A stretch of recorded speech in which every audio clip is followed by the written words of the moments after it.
Dalam Islam, Bapak sekalian, dalam Islam ada softwarenya, ada software tanda kutip dan ada hardwarenya yang kita bisa pakai untuk apa? Untuk sehatnya badan kita. Software, hardwarenya. Ya, software itu apa? Tadi saya katakan. Jadi software itu aplikasinya lah gitu kan. Tadi pertama sholat kan gitu. Sholat itu bisa bikin sehat nggak? Baik, semua syariat dalam Islam, pahami baik-baik. Semua syariat dalam Islam itu sebenarnya bikin sehat semua. Tapi kita tidak mengerjakan untuk sehat karena itu ketaatan, kewajiban kita kepada Allah. Jadi jangan dipelintir. Sholat bikin sehat, jelas bikin sehat. Gerakan stretching dan relax paling baik itu sholat. Tapi kita tidak mengerjakan sholat untuk sehat. Kita kerjakan karena Allah yang perintahkan, wajibkan. Haji, umroh, sehat nggak? Sehatnya luar biasa. Jihad apalagi, ya, sangat sehat. Puasa sehat. Sedekah bikin sehat nggak? Caranya gimana? Oke, gini. Anda sebutlah mungkin ketemu dengan, maaf, saudara kita yang kurang beruntung ya, mungkin orang miskin seperti itu. Kasihlah uang sama dia. Sebutlah mungkin ya 2.000, 3.000. Ya. Dia bilang apa? Makasih kan? Dia kan bilang makasih. Wah, terima kasih sama-sama gitu ya. Coba kasih 300.000. Banyak. Doanya banyak. Moga-moga, moga-moga, moga-moga, moga-moga. Iya kan? Kadang-kadang kita mintanya 2.000 ngencelain ke masjid. Mintanya rezeki, jodoh, harta, banyak betul yang diminta. Bakhil, pelit. Penyakit kayak itu? Penyakit. Penyakit apa? Hati. Ya, penyakit hati. Kencelengan lewat nih. Ingat, kalau urusannya sama Allah, sekalian, kalau urusannya sama Allah, jangan tanggung-tanggung. Kasih yang terbaik.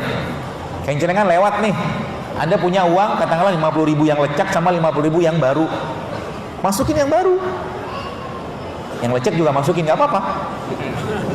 Tapi adabnya kita, Anda tidak akan mungkin baca Quran tak pakai baju kan? Adab. Sekarang banyak orang kadang-kadang, Masya Allah, kadang-kadang kurang beradab dengan Allah. Kalau saya pribadi ya, kalau mau sholat, saya tidak akan mau sholat pakai kaos oblong, nggak mau, ngadep Tuhan. Paham ya? Imam Hasan ya, salah satu cucunya Nabi SAW, ketika beliau masuk masjid, sebutkan beliau, itu mukanya memerah, takut. Ada yang tanya, kenapa mukamu memerah? Karena saya mau bertemu dengan Raja Langit dan Bumi, dia bilang. Kayak gitu. Baju misalkan, kita bertemu dengan Allah, misalkan kita sholat, pakai baju yang terbaik. Sejadah yang terbaik, segala yang terbaik untuk Allah. Maka Allah juga akan menghargai apa yang kita lakukan tadi. Seperti itu.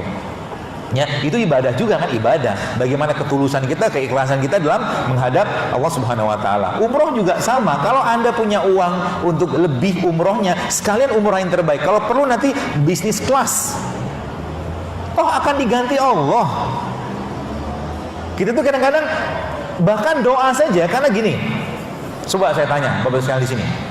Siapa di sini yang pernah berdoa kayak begini? Sepertinya sih belum. Ya Allah, jika Engkau memberikan aku rezeki sebagaimana rezeki yang Engkau berikan kepada Abdurrahman bin Auf, atau kepada Utsman bin Affan, atau kepada Tolha, maka aku akan bersedekah seperti sedekahnya mereka. Belum pernah doa begitu kan? Baru urusan sedikit kita dunia ceper gitu kan? Jangan. Kita punya ruh Tuhan yang maha besar, yang maha kaya, minta semua, dan itu butuh hati yang dekat dengan Dia. Ya, penyakit, betapa mudahnya Allah sembuhkan penyakit Nabi Ayub 20 tahun sakit Nabi Ayub. Allah dengan kuasa Allah bilang sama Nabi Ayub, Allah firmankan, wahai Ayub, mandikanlah badanmu, basuhi badanmu dengan air yang ada di bawah tempat tidurmu, ada mata air, dan seketika Allah sembuhkan. Nabi Ayub pun 18 tahun sakit. Apa Nabi Ayub ngomong sama Allah, ya Allah sembuhkan sakitku? Enggak. Nabi bilang apa? Ayub alaihissalam bilang apa? Dia bilang apa? Beliau bilang seperti ini, Rabbi anni masaniyad duru anta arhamur rahimin. Kata Nabi Ayub, ya Allah aku sakit. Apa Allah nggak tahu Nabi Ayub sakit? Tahu. Tapi itulah adabnya Nabi Ayub.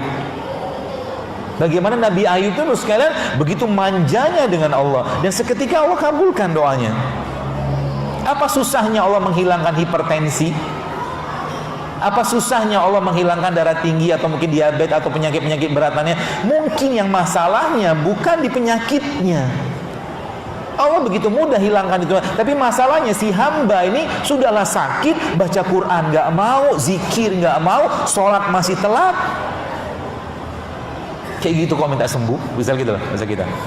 Pasti Allah kasih sembuh yang jelas. Tapi tunggu waktunya dulu. Sampai apa? Sampai air mata itu menetes. Sehingga nanti kalau kita sudah sampai pada titik itu, kita akan mengatakan, kalaulah sakit, kita akan berkata sama Allah, ya Allah, kalau sakitku ini membuat engkau ridho, dan dengan ini kau gugurkan dosa-dosaku, maka aku ikhlas, aku ridho ya Allah, sampai aku bertemu denganmu. Kan asik doang kayak begitu.